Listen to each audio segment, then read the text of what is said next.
दोस्तों उम्मीद करते हैं सब लोग अच्छे हैं। आज हम और एक वीडियो लेके आए जो जूनियर क्लर्क और सीनियर क्लर्क का जो पोस्ट है रेलवे एनटीपीसी के थ्रू भी आते हैं और डिपार्टमेंटल एग्जाम देकर भी जो रेलवे ग्रुप डी स्टाफ है जो बनते हैं प्रमोशन लेकर उसका जॉब प्रोफाइल के बारे में इन डिटेल्स में डिस्कस करेंगे। मेरा चैनल में ऑलरेडी सीनियर क्लर्क और जूनियर क्लर्क का जो प्रमोशन कैसा रहेगा उसका वीडियो चैनल में है और उसका लिंक भी मैं इस वीडियो में दे दूंगा, आप जाके वो देख सकते हैं। तो प्रमोशन को छोड़कर बाकी जो चीज है सीनियर क्लर्क और जूनियर क्लर्क में जॉब प्रोफाइल में उसके बारे में आज हम लोग इन डिटेल्स में डिस्कस करेंगे। तो पहले हम लोग जानते हैं कि ये जो जूनियर क्लर्क और सीनियर क्लर्क है इसका सिलेक्शन कैसे होता है। इसके दो तरीके से सिलेक्शन होता है। एक आता है आरआरबी एनटीपीसी एग्जाम के थ्रू। जो जूनियर क्लर्क है उसके लिए 12th पास होना जरूरी है और सीनियर क्लर्क के लिए ग्रेजुएशन होना जरूरी है। और जो लोग डिपार्टमेंटल एग्जाम देकर आते हैं जैसे आपका ग्रुप डी स्टाफ हो गया या ग्रुप सी में जो जूनियर क्लर्क है वो लोग भी एक डिपार्टमेंटल एग्जाम देकर ग्रुप सी बनते हैं। लेकिन अगर आप 12th पास है और जूनियर क्लर्क में है तो आप सीनियर क्लर्क में प्रमोशन नहीं ले सकते, उसके लिए आपको ग्रेजुएशन चाहिए। पहले जमाने में ऐसा नहीं था, उस टाइम में एजुकेशन क्वालिफिकेशन का जरूरत नहीं था, बस एग्जाम में पास करो तो आपको ऑफिसर नेक्स्ट प्रमोशन दिया जाता था। लेकिन आज के दिन में आप जिस पोस्ट में जा रहे हो इसका मतलब रेलवे में मैक्सिमम तो ग्रेजुएशन चाहिए, तो ग्रेजुएशन अगर रहेगा तो आप सीनियर क्लर्क में प्रमोट हो सकती है। तो एनटीपीसी एग्जाम में क्या होता है कि एनटीपीसी एग्जाम में जो टायर वन क्लियर करके टायर 2 का जो फाइनल रिजल्ट आता है उसके बेसिस पे आपका मेरिट बनते हैं। उसके बाद अगर आप टाइपिंग टेस्ट क्लियर कर लिया, मेडिकल टेस्ट क्लियर कर लिया तो आपका सिलेक्शन हो जाती है। इसके लिए एक इस पोस्ट में एक बेनिफिट यही है एनटीपीसी के थ्रू जो लोग आती है कि इसमें C2 मेडिकल कैटेगरी भी चल जाती है। इसका मतलब मेडिकल में बहुत छूट मिलती है इस पोस्ट में। जो लोग आंखों का प्रॉब्लम है उन लोगों के लिए या दूसरा छोटा मोटा प्रॉब्लम है तो उन लोगों के लिए ये पोस्ट सबसे बढ़िया रहेगा अगर आप मेडिकली थोड़ा अनफिट रहते हो तो ये हो गया सिलेक्शन। सिलेक्शन के बाद आपका आता है पोस्टिंग। जब आप एनटीपीसी एग्जाम के थ्रू इस पोस्ट में आओगे या डिपार्टमेंटल एग्जाम देंगे तो आपको कहाँ कहाँ पोस्टिंग मिलेगा। इसके लिए इसको आपको बहुत जगह पोस्टिंग मिल सकते हैं। रेलवे का जो जोनल हेडक्वार्टर रहेगा वहां पे पोस्टिंग मिल सकती है, डिवीजन में पोस्टिंग मिल सकती है, वर्कशॉप में मिल सकती है, कास्टेड में मिल सकती है, अदर ऑफिस में भी मिल सकती है। अदर ऑफिस मतलब बड़े स्टेशन में भी आपका पोस्टिंग हो सकती है या छोटा छोटा जो ऑफिस रहता है जैसे एसएससी का ऑफिस रहता है, ज्यादा एसएससी ऑफिस में नहीं रहते, एइन हाँ एसएससी का जो ऑफिस रहता है एईएन जो ए डब्ल्यू या डिप्टी रैंक का ऑफिसर, मतलब रेलवे में बहुत सारा छोटा छोटा ऑफिस रहता है या ऑफिसर का भी छोटा छोटा ऑफिस रहता है जिस ऑफिस में भी आपको किसी भी जगह पोस्टिंग मिल सकती है अगर आप एनटीपीसी एग्जाम के थ्रू आओगे। और इसमें और एक चीज है कि आपको कोई भी डिपार्टमेंट में पोस्टिंग मिल सकती है। जैसे आपको JAA अकाउंट क्लर्क बनना तो आपको अकाउंट डिपार्टमेंट में पोस्टिंग मिलेगा। आपका हो गया स्टेशन मास्टर गुड्स गार्ड तो आपको ऑपरेटिंग में पोस्टिंग मिलेगा। तो ये सब पोस्ट में है कि आप आओगे तो इस डिपार्टमेंट में ही पोस्टिंग होगा। अकाउंट में आओगे तो अकाउंट JAA बनोगे तो अकाउंट में ही पोस्टिंग होगा। स्टेशन मास्टर में ऑपरेटिंग में ही पोस्टिंग होगा। सीनियर सीसीटीसी जो नया पोस्ट क्रिएट हुआ है उसमें अगर आप आओगे तो आपको कमर्शियल में ही पोस्टिंग होगा।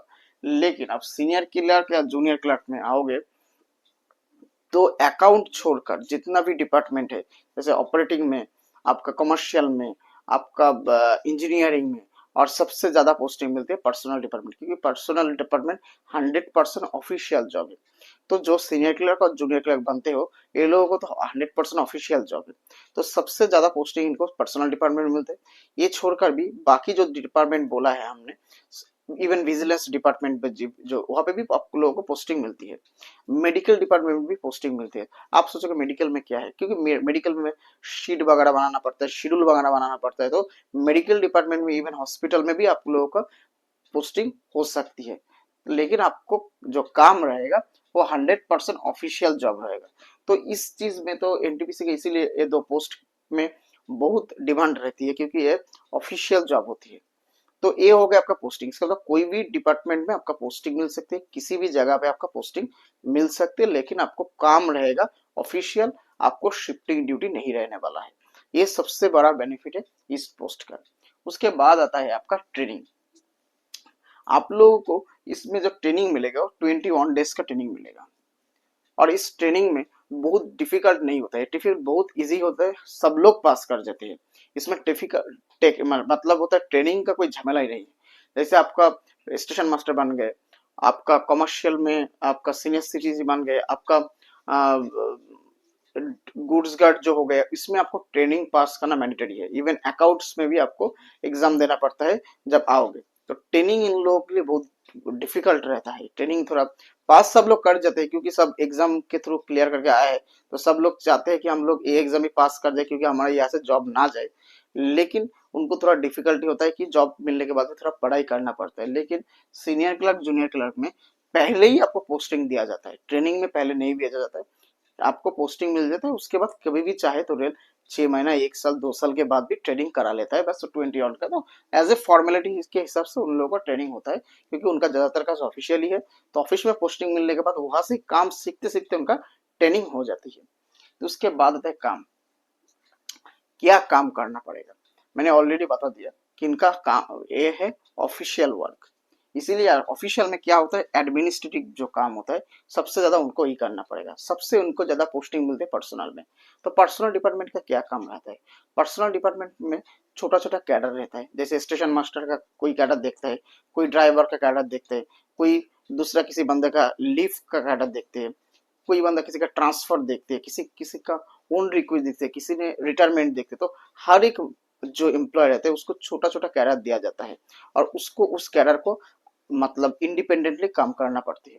उसके लिए उनको एक्स्ट्रा मतलब ऐसे नहीं उनके साथ 2-3 लोगों को एक्स्ट्रा दिया जाएगा, ऐसा नहीं, उनको इंडिविजुअली रिस्पॉन्सिबिलिटी है। लेकिन क्या होता है कि एक सेक्शन होता है जहाँ पे जैसे 10 जूनियर क्लर्क या सीनियर क्लर्क रहता है, उनको छोटा छोटा एक रेस्पॉन्सिबिलिटी दिया जाता है। जैसे सेटलमेंट में 10 तरह का काम होता है, तो सेटलमेंट में 10 सीनियर क्लर्क या जूनियर क्लर्क रहेगा, उनको छोटा छोटा काम दिया जाएगा। इंडिविजुअली उसका रेस्पॉन्सिबिलिटी वो रहेगा, उनको वो काम करना पड़ेगा। तो काम के हिसाब से जूनियर क्लर्क सीनियर क्लर्क बहुत बढ़िया रहता है क्योंकि इनका जो इंडिविजुअली काम मिलने से क्या होता है, वो खुद मतलब ऑफिस में एक भाव रहते हैं, एक अपनापन रहता है, अपना रिस्पॉन्सिबिलिटी रहता है। और दूसरा प्रॉब्लम भी हो रहता है कि छुट्टी छुट्टी बहुत बढ़िया मिल जाती है, लेकिन कभी कभी इमरजेंसी काम है तो छुट्टी में थोड़ा दिक्कत होता है। लेकिन ओवरऑल मैं बोलूंगा बहुत अच्छा एडमिनिस्ट्रेटिव जो वर्क होता है, क्योंकि वहाँ पे ज्यादातर जो बड़ा ऑफिस में पोस्टिंग रहेगा तो आपका रहेगा कि आ, जो काम रहेगा वो बहुत लाइट रहता है। जैसे हेडक्वार्टर में बहुत लाइट रहता है काम, मतलब क्या बोल रहे कि 8 घंटे का ड्यूटी रहता है, तो 5-6 घंटा काम करो, 2-1 घंटा बाहर जाओ लंच करो।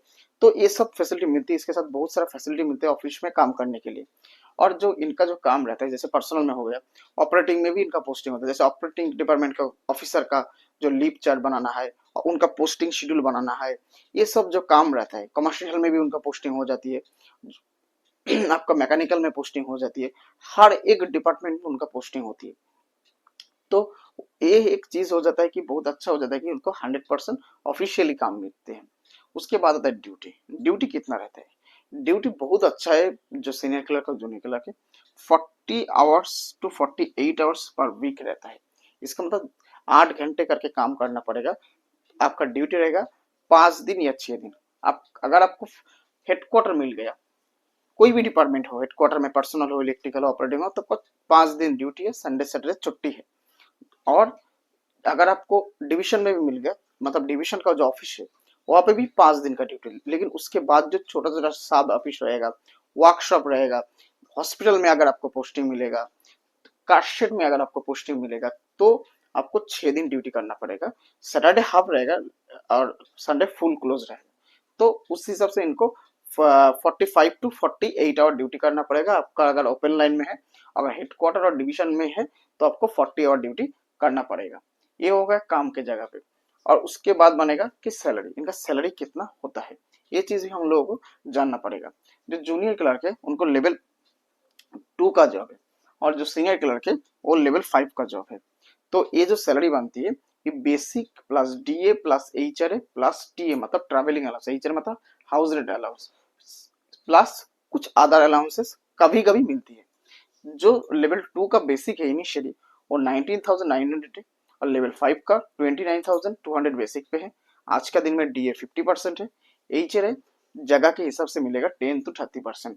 तो अगर आपको जैसे हेडक्वार्टर डिवीजन ए होता है कि आपका एक्स वाई सिटी में रहता है, अगर आपका जैसे कोलकाता में पोस्टिंग होगा हेडक्वार्टर में या शियालदा डिवीजन हावड़ा डिवीजन, तो वो आ जाता है एक्स कैटेगरी, तो वहाँ पे आपको 30% एचआरए मिलेगा। तो इस हिसाब से पोस्ट अच्छा है, क्योंकि जैसे आपका स्टेशन मास्टर होगा ज्यादातर उनको जेट कैटेगरी सिटी में मिलते हैं, तो उनको अलाउंस मिलती है, लेकिन सैलरी में बहुत लॉस होता है, क्योंकि एक्स कैटेगरी या जेट कैटेगरी सैलरी में डिफरेंस बहुत ज्यादा हो जाती है।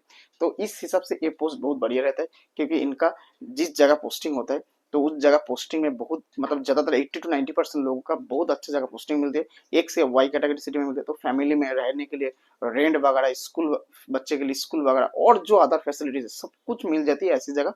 90% इनको 80 to 90% इनको पोस्टिंग ऐसी जगह ही मिलती है। तो उसके बाद आपका एचआरए 10 to 30% मिला के होती है।